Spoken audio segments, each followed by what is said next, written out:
Hi, my name is Samantha Tan. I'm a professional race car driver, team owner, and BMW Motorsport Global Ambassador, and you're watching The American Athlete.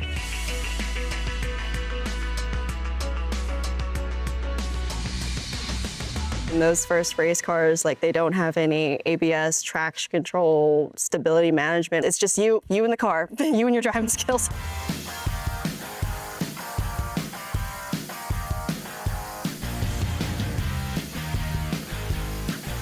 We could actually walk through my whole journey of motorsport here.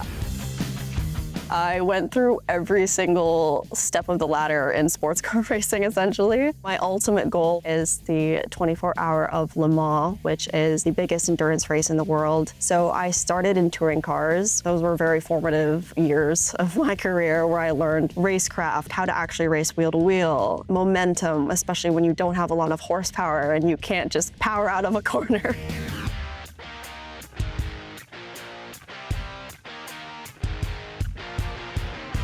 I moved up to endurance racing in 2021, and that was my final year of GT4. And these races range anywhere from 6 to 24 hours long. This time, it's accumulation of everything in these endurance races. You have the driver changes, you have the pit stops, and as well as strategy, because, you essentially have to keep track of all the traffic that's going on track, if there's any incidents that are coming up, and how you can best maximize those situations. But I ended that year winning 6 championship titles, so it was a very, very successful year for me. Got some work to do today, but again, just getting used to this car, slowly chipping away. That was when I moved up to the next step in racing, and that is called GT3. This is your top class of sports car racing. It's your highest horsepower, best aerodynamics, some really, really sophisticated technology. But in these GT3 races that I'm competing in now, I'm doing both sprint races and endurance races, and it's been a lot of fun, to say the least.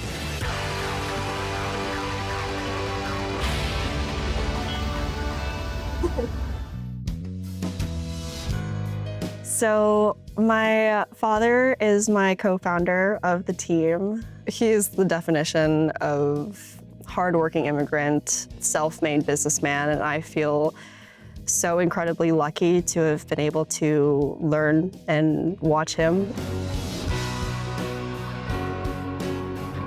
We've both put a lot into this team, and it's really nice to be able to share trust, share the same values, and even hotel rooms sometimes because we're trying to cut costs during a race weekend, which is one of the cons because he snores like a bear.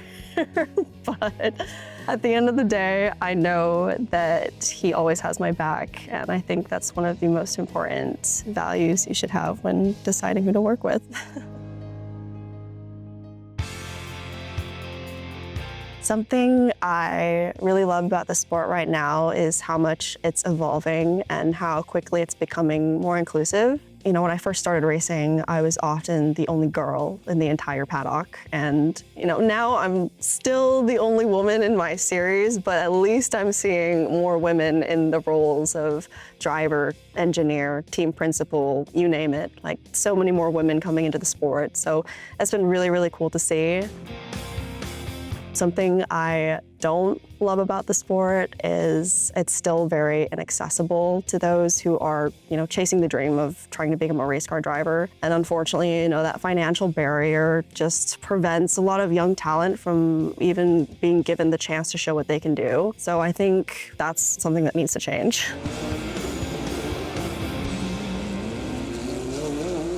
It's honestly surreal. When you become the first to do anything, it really takes time to process. And for me, it didn't sink in right away. I was probably focused on the race or the next goal, the next challenge. But eventually, when it all sinks in, it's quite overwhelming, to say the least, but in the best way.